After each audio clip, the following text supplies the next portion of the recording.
The court will act only as a court of last resort. It acts only in exceptional cases where a court has failed to bring justice because that court is unwilling or unable to investigate and prosecute those who have the highest responsibility for the most serious crimes of concern to the international community.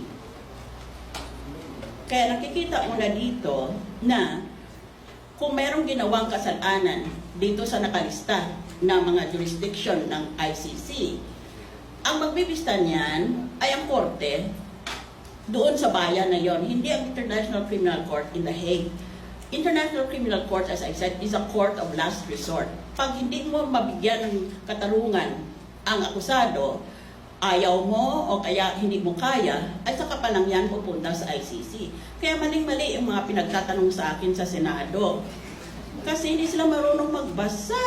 Akala ko that literacy is not even a requirement of the Philippine Constitution because we all presume with free elementary and high school education in our Constitution that everybody is literate. That's why we don't even demand that a voter must be literate.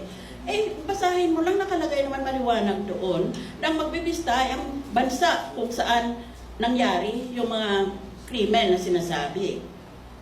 Hindi naman iyan dadalhin kaagad sa The Hague. Kaya bakit tatanungin ako?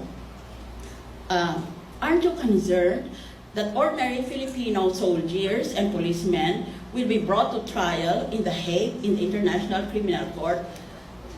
And I had to answer that question seriously. Ang gusto mo talagang sagutin ay, how about I just mash your teeth in?